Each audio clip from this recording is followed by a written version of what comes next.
Bonsoir à tous, heureux d'être avec vous pour ce nouveau numéro de votre émission 7e art. Nous recevons aujourd'hui un acteur de talent. Il a tourné dans le premier film de réalisateur Shaza Ondo, Les cieux interdits Prince Akamayon, où il a complètement crevé l'écran. Lui, c'est Kevin Toutoum. C'est mon invité du jour. Bonjour Kevin, comment allez-vous? Bonjour, ça va? Vous avez passé une très bonne année quand même.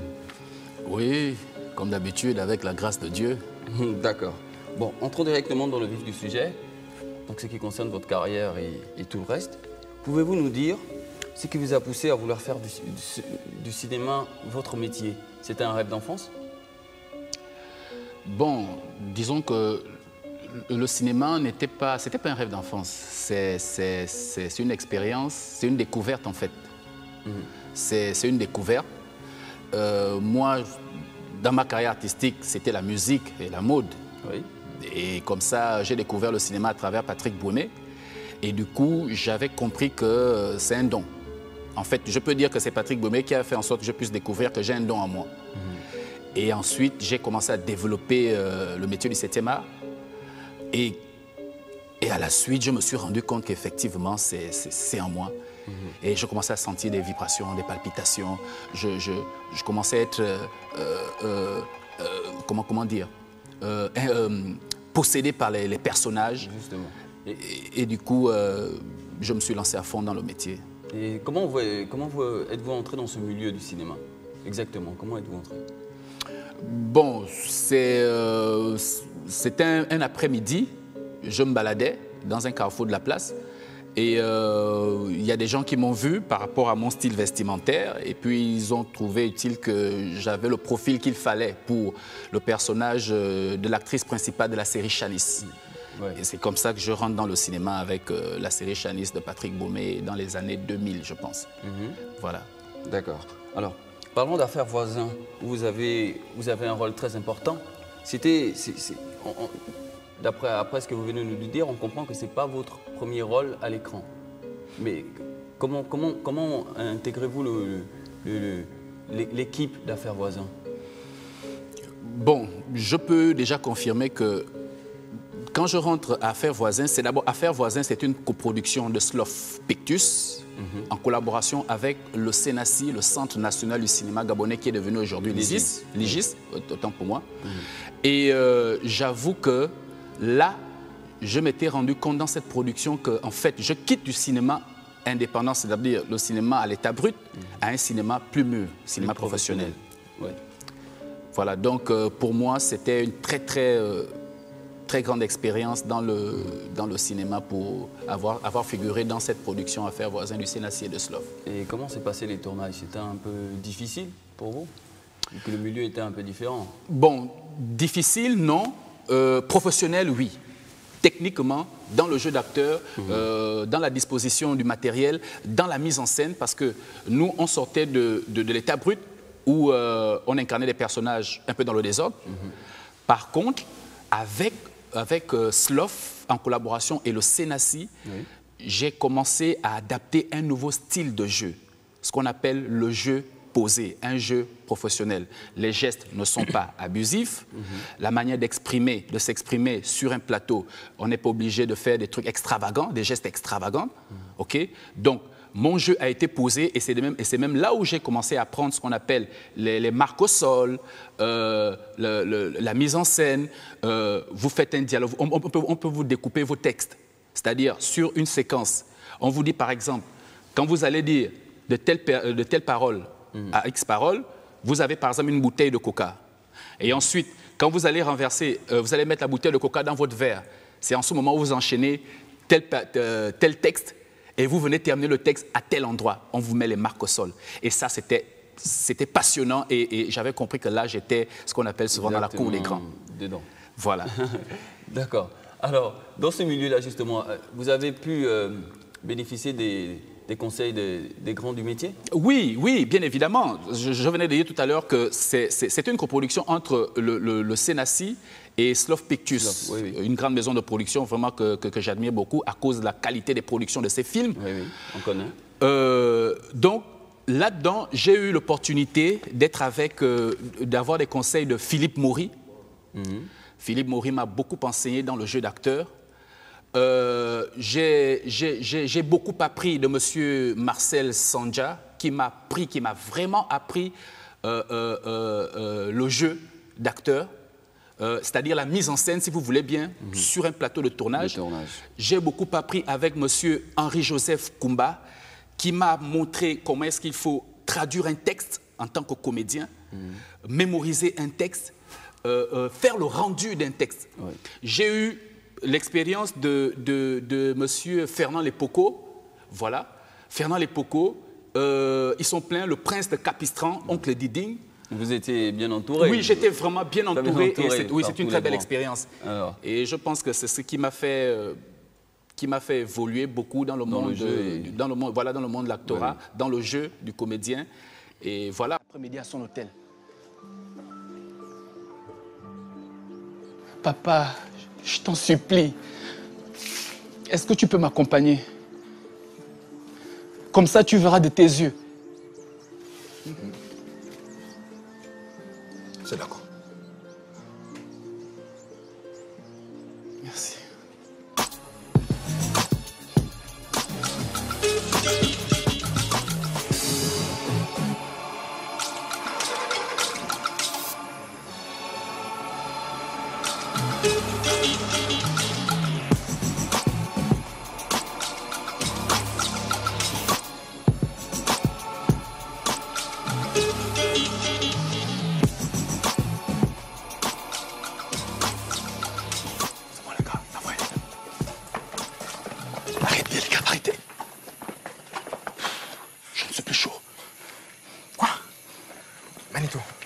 C'est une occasion mort. Putain, fais chier. Tu veux voyager ou pas?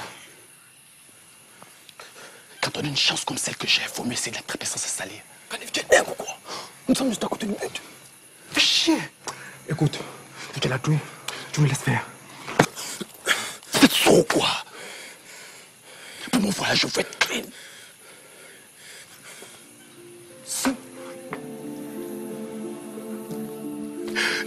Si le foot est ma seule porte de sortie, je dois faire ma pénitence et reconquérir ma dignité. Alors plus de cas pigé. Putain! Manito, t'as raison. Il y a ce remède noyer. Écoute, frangin, t'as besoin de nous sommes là, ok? C'est cool, mec. Tu peux compter avec nous. Alors, dites-nous, par rapport à votre jeu de comédien, quels sont les rôles où vous vous sentez le plus à l'aise? Des rôles de méchants, des sorciers ou de simple bad boy? C'est une question pertinente. Hein? Bon, personnellement, je dirais, je suis d'abord un comédien. Je me sens à l'aise dans tous les personnages, dans tous les rôles. Parce qu'un comédien, en griffe, c'est comme une bouteille vide. Exemple, je m'explique. Quand vous avez une bouteille d'Anza vide, vous mettez de l'eau à l'intérieur, ça devient une bouteille pleine d'eau. Dès que vous prenez cette bouteille, vous la renversez, vous prenez du sable.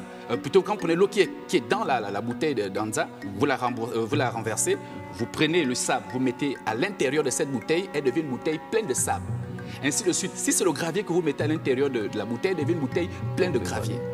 Donc, pour moi, un comédien, c'est quelqu'un qui est capable d'incarner toutes sortes de personnages. Et quand on est un bon comédien, on se sent à l'aise dans tous les personnages qu'on peut vous attribuer. Moi, Kevin Ntutum, en tant que comédien gabonais, je n'ai pas un type de personnage spécifique qui me plaît, où je me sens à l'aise. Ouais. Je me sens plutôt à l'aise sur l'histoire du personnage, parce que le personnage, il faut que les gens le sachent, il vit le personnage, il est réel. Ouais. Mais sauf que le personnage vit à travers notre corps. Et il s'exprime à travers notre corps. C'est un être vivant qui vit à travers nous. Donc, quand vous arrivez à bien cerner ce personnage-là, vous le faites vivre et du coup, vous n'êtes plus vous. Et voilà pourquoi vous allez remarquer un exemple sur un comédien, quelqu'un comme Brad Pitt. Ce n'est pas facile de reconnaître Brad Pitt dans un film. Brad Pitt, vous le voyez dans un film, il est comme ça, vous le voyez. Mais c'est après, quand vous regardez bien, vous faites, mais c'est Brad Pitt. Tout simplement parce que ce n'est plus son visage qu'on voit quand tu scènes un personnage. Quand tu scènes un personnage, en fait, c'est le visage du personnage qui apparaît sur toi. Exactement. Et donc, du coup, on a l'impression que tout ce que tu fais est réel. Ce qui est passionnant dans ce métier. D'accord. Alors, En 2013, on vous retrouve dans les cieux interdits de la première réalisation de Chaza Hondo. Ça ne vous a pas un peu... Vous n'étiez pas un peu pessimiste à l'idée de tourner dans ce film? Parce que c'était sa première réalisation? J'avoue que j'étais un peu hésitant. Bon, si vous me permettez, Sacha Hondo, c'est son nom de famille. Moi, je le connaissais plus sous le nom artistique de Cinch Farello. Dans la musique. Dans la musique. C'est un autre domaine maintenant. C'est un autre domaine. Alors, donc du coup, quand mon frère me dit Kevin et tout, il y a un film, tout ça, je tique. Mais je réfléchis chez moi, je me dis, mais enfin, Cinch, là, il me parle de quoi? Parce que je connais un peu la réalité du cinéma et surtout le cinéma gabonais. Voilà. Et dès que Cinch, Sacha Hondo, le réalisateur, m'avait fait suivre, autant pour moi, la bande-annonce des cieux interdits. J'ai regardé la bande-annonce. J'ai tiqué, j'ai dit waouh. Ensuite, il m'a remis un exemplaire du scénario. Parce que Cinch ne m'a pas tapé la pression pour son film. Il ne m'a jamais tapé de pression. Cinch voulait vraiment que je participe à son film. Je pense que lui aussi, il devait être un peu certain. Ah, est-ce que Kevin va accepter? Est-ce que bon. Mais je vous assure, ce qui avait fait en sorte que j'accepte d'accompagner Sacha Hondo dans son premier film, c'était la technique d'écriture. Parce que dès que j'avais lu l'exemplaire du scénario que Cinch m'avait présenté, je vous assure que j'avais tout de suite vu le personnage. Et le personnage m'avait déjà hanté. Le personnage m'avait demandé de faire place dans son corps. Et j'avais demandé au personnage d'attendre que je règle tout avec le réalisateur. Alors justement, dans ce film, je disais tantôt au début que vous jouez le rôle d'un méchant esclavagiste. Voilà. Dans ce film, on vous a découvert totalement transfiguré, quoi. Vous tenez un rôle de méchant esclavagiste, comme je disais. Alors, comment avez-vous abordé un tel rôle? Je sais que ce genre de rôle-là n'est pas facile à jouer, mais vous le jouez tellement bien. Je tiens à vous le dire aussi. Merci beaucoup. J'avais abordé ce rôle avec beaucoup de passion. C'est comme je venais de vous dire tout à l'heure, quand j'avais lu le scénario, le personnage était déjà là. C'est spirituel, ça. On n'incarne pas un personnage pour incarner, c'est spirituel. Donc, le personnage, je l'avais déjà vu. Il était devant moi, il me disait, Kevin, fais-moi place dans ton corps. J'ai dit, attends, il faut d'abord que j'enlève Kevin de son père et de sa mère pour te faire place dans mon corps. Donc, du coup, le personnage, je l'avais abordé avec beaucoup de passion. On communiquait tout le temps ensemble. Je ne suis pas un franc-maçon, hein. C'est pas de la magie. Je communiquais beaucoup avec le personnage. On était tout le temps ensemble. Que je sois aux toilettes, à la douche, à la cuisine, avec ma femme, dans les balades, il était présent. Dis donc, avec votre femme aussi. Maintenant, quand il fallait le faire exprimer, quand il fallait que le personnage s'exprime, c'était tout facile parce que le monde était un. Et je vous assure qu'après chaque tournage, on se tapait toujours les mains. Comme on fait les jeux là, c'est bon, allez, comment on Le personnage et vous. Le personnage et moi. C'est la raison même pour laquelle je pense, parce qu'il y a beaucoup de personnes qui ont regardé un peu les choses interdites. Plusieurs personnes ont eu du mal à me reconnaître dans ce film. Alors, ce film a des dialogues très profonds, ça on l'a remarqué, on l'a même ressenti quand on suit le film. Ça n'aurait pas eu un impact sur votre vie après? Non, pas du tout. C'est vrai que le personnage, quand vous l'incarnez, il est difficile qu'il repart. Et parfois, il y a certaines personnes qui vivent... En fait, il confond sa propre vie et la vie d'un personnage qu'il incarne. Oui, justement. Mais ce que je veux dire par là, c'est... est-ce que la vision du film, les thèmes qui sont abordés dans le film, n'ont pas changé quelque chose, votre façon de voir la vie après le film? Parce que c'est très profond ce qu'on dit à l'intérieur du film en général. Je suis d'abord africain et je suis gabonais. Donc, en un mot, je suis un bantou. Donc, ce sont les réalités de notre culture. Oui. Voilà. Et pour moi, je vous assure que la seule chose que je demande à Sacha Hondo, s'il m'écoute, Sacha, il vous écoute. Le personnage Effayon est là. Il veut s'exprimer. Donc, débrouille-toi à trouver la production ou les moyens pour continuer ce film, parce qu'il est toujours là. Le personnage est toujours là. Je suis tout à fait d'accord avec lui. Hein. Il est là avec moi. C'est un très bon film et j'ai envie de voir une suite.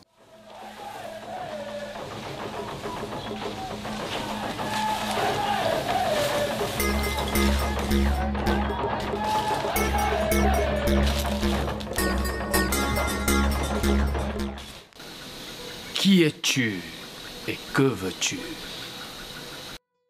Mon nom t'importe peu.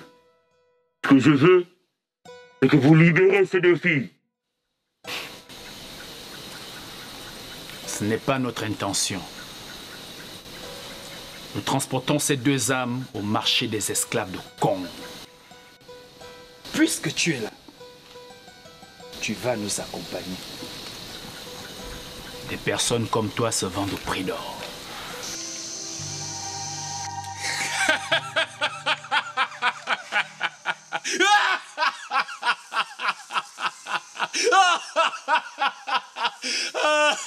Quelle belle histoire.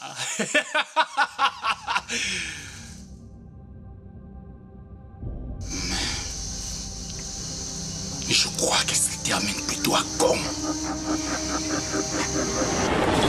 Dites-nous, Kevin Toutoum, un petit jeu comme ça. On veut juste savoir quels sont vos 3 films cultes préférés, gabonais ou étrangers?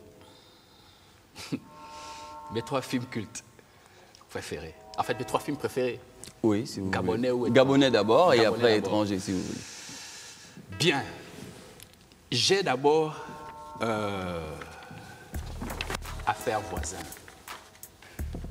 C'est surtout le Ballon d'Or. Ensuite, j'ai Les cieux interdits. Et après Les cieux interdits, j'ai Capesterias, la première version de Magic Yongo. Voilà les 3 films pour moi qui me fascinent. C'est pas parce que je tourne dans ces films-là, non, détrompez-vous, c'est parce que ce sont des films de qualité. Il y a de la technique dans l'écriture, il y a de la mise en scène, il y a de la créativité. On fait vivre les personnages. Je ne suis pas trop dans les films qui font rire, parce que les gens... Non, je ne suis pas dedans, je suis dans les films à thème, thématique, à style d'écriture. D'accord. À la technique d'écriture, si on peut dire ça comme ça. Et pour moi, au Gabon, ce sont ces 3 films. Et à l'étranger? J'aime bien Avatar. J'ai oublié un peu le titre de film de Will Smith, là, où il est inspecteur ou quoi. On lui met des micros, on le suit un peu de partout, là. Ennemi d'État? Voilà, Ennemi d'État. Il est avocat dedans. Voilà, il est avocat. Voilà, effectivement, il est avocat. Et j'aime bien, jusqu'au jour d'aujourd'hui, le film Titanic, avec Leonardo DiCaprio. Vos 3 films cultes, étrangers et gabonais. Ouais. Bah maintenant, on en sait quelque chose. Alors, vous faites du cinéma depuis de pas mal d'années déjà. Oui. Quel regard portez-vous sur le métier d'acteur au Gabon et son évolution? Ça, sans pourtant vouloir frustrer des gens, l'évolution des productions, j'apprécie. C'est-à-dire qu'il y a beaucoup de productions qui se font. Oui. C'est très bien. J'aime bien. Maintenant, il y a un problème dans la qualité des castings. C'est-à-dire que c'est pas mauvais, mais pour moi, je trouve ça un peu gênant. C'est-à-dire il y a trop de figures, de nouvelles figures dans le cinéma. On a ce problème-là. Entre-temps... Il y a des acteurs, mais pas de comédiens, c'est ça en fait. Des acteurs, Mais pas des acteurs, pas comédiens. de comédiens. Et parfois, peut-être pas même des acteurs. Par contre, on devrait commencer à chercher ou à lancer les têtes d'affiche au Gabon. Parce que Philippe Maury est vieillissant. Très, Prince de Capistran est vieillissant. très. Serge Abessolo, il est en train de quitter aussi le monde du cinéma à cause de ses activités personnelles. Les lourdes responsabilités qu'il a ne lui permettent plus d'être trop présent. Très actif dans le Qui va dans le remplacer ces personnes? Où sont les têtes d'affiche? Quelles sont les personnes que le Gabon met en avant? Il doit se dire, bon, voilà les têtes d'affiche, voilà les personnes que nous devons vendre. Justement, mais c'est aussi les réalisateurs qui font des acteurs ce qu'ils sont. Il faut des films, il faut des acteurs clés pour certains films, et s'ils sont là à chaque fois, ils réussiront à s'imposer. Mais s'ils sont là et ils ne sont pas là, après ils reviennent après 15 ans, Vous savez, il ne peut pas avoir de continuité. Le cinéma indépendant fait beaucoup de productions, c'est une très bonne chose. Oui. J'encourage beaucoup. J'encourage aussi beaucoup. J'aime bien Melchi parce que Melchi, il essaie un peu d'extérioriser tant bien que mal les films gabonais. Lui, par exemple, il a une même Voilà. équipe depuis des années. Voilà, etc. Mais au Gabon, il y a, pour moi, je connais 2 institutions de cinéma gabonais qui sont censées lancer les têtes d'affiche. Il y a le Centre national du cinéma gabonais et il y a Slof Pictus. Voilà pour moi les 2 grandes maisons de production cinématographique. Maintenant, les réalisateurs indépendants qui recrutent les jeunes talents, ces grandes maisons de production-là doivent cocter les jeunes talents pour faire des révélations futures, pour en faire des révélations futures. Moi, c'est comme ça que je vois ça. Donc, le travail que tous les réalisateurs indépendants font, c'est une bonne chose. Découvrir des jeunes talents. Mais c'est à ces grandes maisons de production, c'est-à-dire le Senassi et Slof, pour moi, de ma part, selon moi, normalement, c'est à eux de cocter maintenant ces jeunes. Oui, mais en même temps, le Senassi fait un film tous les 2 ans, ça va. Hein. On ne va pas les attendre. Donc, bon, je crois que bah oui, c'est peut-être un problème politique aussi. Bon, on ne sait pas. C'est mieux de ne pas en parler. Alors, à ton avis, quels sont les points forts et les carences du cinéma gabonais, justement? Dis-nous tout. Les points forts et les carences du cinéma gabonais. Bon, je vais d'abord commencer par les carences. Hein. Les carences sont multiples. Le problème de production, des moyens techniques, des moyens de régie. C'est difficile de tourner au Gabon. C'est vraiment difficile. Les conditions de tournage, c'est compliqué. Maintenant, ce qui est bien, le côté positif du cinéma gabonais, ce sont les productions qui sont multiples. C'est toutes ces productions-là. C'est beau de voir que plusieurs personnes s'intéressent au cinéma. Parce que moi, je me rappelle quand moi j'ai commencé le cinéma en 2000 ou en 1999, à l'époque de Patrick Bouémé, là, avec la série Chanisme, on n'était pas nombreux. Oui, ça c'est sûr. Au jour d'aujourd'hui, plein de jeunes s'intéressent au cinéma et moi, ça me fait énormément plaisir. Et ce que je trouve merveilleux dans l'évolution du cinéma gabonais. D'accord. Alors, vous avez l'intention de vous essayer dans un autre domaine, je ne sais pas moi, à l'écriture ou à la réalisation, peut-être après, au jeu d'acteur? Vous en aurez un peu marre? Bon, quand j'ai découvert mon dos artistique, hein, en travaillant avec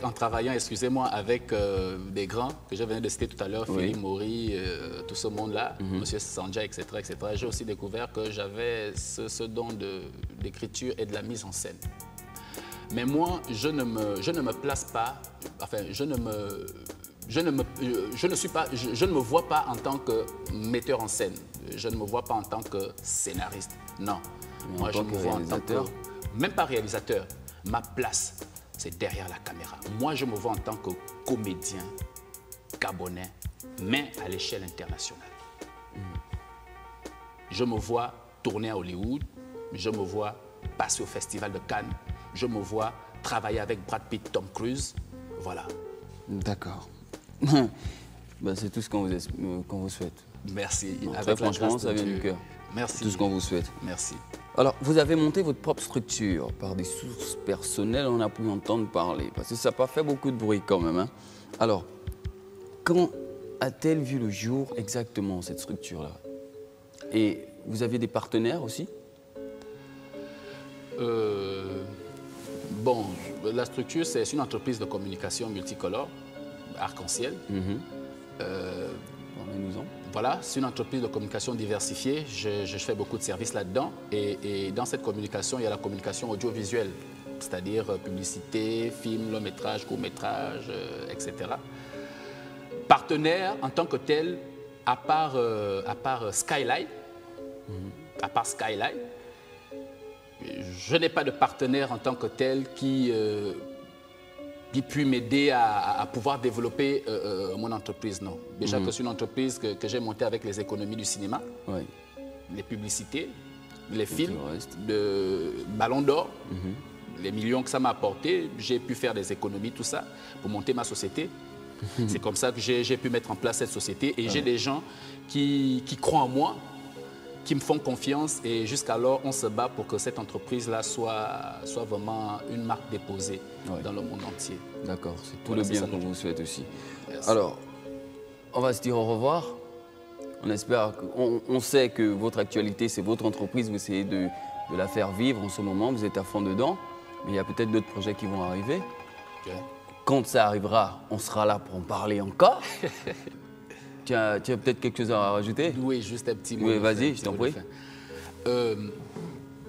Le cinéma est un métier passionnant. C'est un métier de rêve. Je lance un appel à 2 maisons de production. Le Centre national du cinéma. Moi, je n'aime pas trop les GIS, hein. L'appellation là me dérange un peu. Moi, j'aime plus le CNACI. Bien. Le CNACI et Slof Pictus. Vous nous avez fait rêver. Vous avez fait en sorte que des personnes comme nous et d'autres personnes comme Lester Mepango, etc., puissent croire au rêve du cinéma. Ça devient un défi avec les parents. Mais nous, on a besoin de s'exprimer et on veut travailler. Donc, au CNACI et à Slof Pictus, emmenez-nous des productions. Nous sommes là, nous vous attendons. Relancez-nous les productions, on veut sérieusement travailler. Et j'espère que le CNACI et Slof, vous allez refaire surface pour l'avenir du cinéma gabonais.